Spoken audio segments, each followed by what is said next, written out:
ఇక మన రైలు టికెట్లు చవక, విదేశాల్లో 20 రెట్లు ఎక్కువ, 5 ఏళ్లుగా ఛార్జీలు పెంచలేదు మంత్రి అశ్వనీ వైష్ణవ్.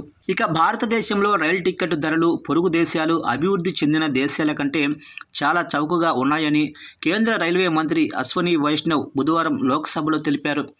గత సంవత్సరం భారతీయ రైల్వేలు ప్రయాణికుల రవాణా ఖర్చులను తక్కువగా ఉంచడానికి 60,000 కోట్ల రూపాయల సబ్సిడీ ఇచ్చాయని వైష్ణవ్ తెలిపారు.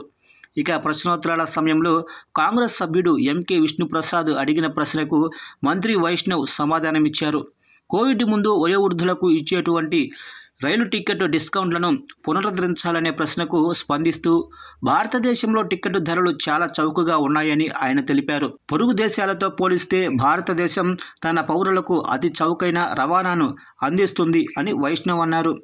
ఇక ఉదాహరణకు 300 కిలోమీటర్ల ప్రయాణానికి భారతదేశంలో సాధారణ తరగతి టికెట్ ధర 121 రూపాయలు మాత్రమే.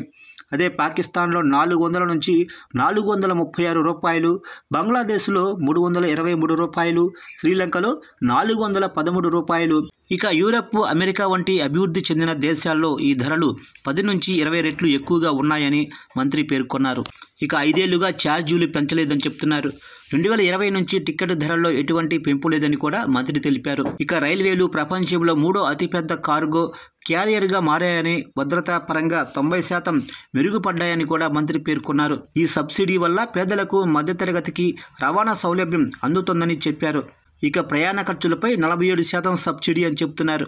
భారతీయ రైల్వేలు ప్రతి కిలోమీటరు ప్రయాణానికి 1.38 రూపాయల ఖర్చు చేస్తున్నప్పటికీ ప్రయాణికుల నుంచి 73 పైసలు మాత్రమే వసూలు చేస్తున్నాయని, దీని ద్వారా 47% సబ్సిడీ అందిస్తున్నాయని వైష్ణవ్ వివరించారు.